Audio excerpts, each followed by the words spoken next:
बरी महोत्सव तृतीय वर्ष रे पदार्पण कलाणी मु तृतीय वर्षर प्रथम दिनर अतिथि हिसाब से आसी अत्यंत आनंदित 3 वर्षर ये शिशु भली जना पड़ूना जना पड़ुची बेस 18 वर्षर युवक भली 3 वर्ष तले आरंभ होता सांस्कृतिक उत्सवटी बरी लोक महोत्सव नाम जो उद्योक्ता बंधु मैंने आरंभ कर अभिनंदन जनाऊँगी।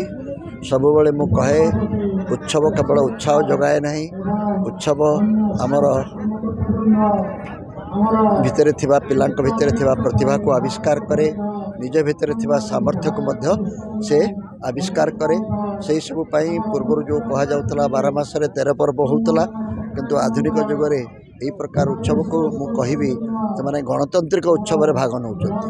कारण जोठी लोक माने एकाठी होती, जोठी एकाठी होगी किसी चर्चा करती, निज भितर भावर आदान प्रदान करती, मत विनिमय करती एवं ता मध्य गोटे मतैक्य सृष्टि हुए, सहीटा ही गणतंत्र असल मूल मंत्र। से दृष्टि यही गणतंत्र उत्सवर प्रथम दिन में बरी रे जहाँ मु देखिली बरी माटी आमर गर्व और गौरवर माटी, अभिमन्युंकर माटी, गोपबंधु रमादेवींकर माटी, रत्नगिरीर माटी एवं साहसी संग्रामी मानकर माटी।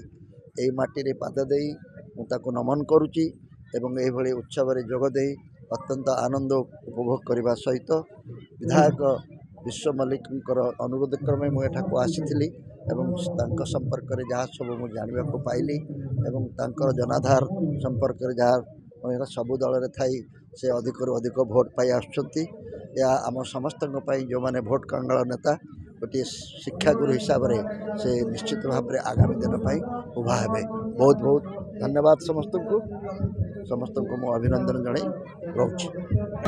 निश्चित भाव में बहुत खुशी जे 3 वर्ष है लोक महोत्सव आरंभ होती। आज तृतीय वर्षर प्रथम संध्या। तो प्रथम संध्यारे आज आम सौम्य रंजन पट्टनायक भली जड़े महान व्यक्तित्व को मुख्य हिसाब से पाइलु। तो निश्चित भाव में बरी लोक महोत्सव बरीर भाईचारा बरीर युवक माने समस्त केमती एकत्रित हो बरीर विकास कथा चिंता करेंगे। बरीर जो ऐतिह्य बरी बौद्ध पीठ रत्नगिरी टू आरंभ करी जो माने संग्रामी शहीद होते 4 जन शहीद होते से कथा चिंता करी, अभिमन्यु सामंत कथा चिंता करी समस्ते आम केमती सांग ही बरीर डेभलपमेंट कथा चिंता करवा ये आह्वान मुझे। आगामी दिन में निश्चित भाव में बरीर युवक माने आमे माने समस्त एक हो बरीर डेभलपमेंट काम को आगे नवा।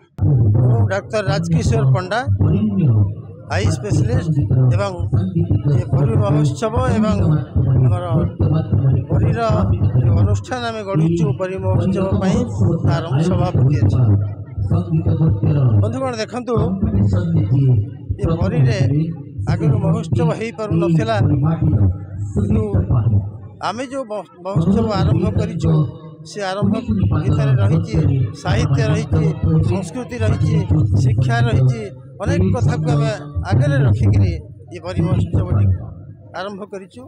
ये महोत्सव सफल हो प्रत्येक वर्ष आपण मैंने आसुँच, अनेक दर्शक आसुँच, हजार हजार दर्शक आसुँच केवल आकर्षित होकर जे आम जो जो पुस्तक ये मिलूँ, ये विभिन्न प्रकार खाद्य मिलूँ, खेलना मिलूँ, ता सहित मनोरंजन कार्यक्रम ता भर ये सब कथा जो रोचे अनुष्ठान सफल हो ये कार्यक्रम सब सफल हो भर आपण मान सहयोग जरिए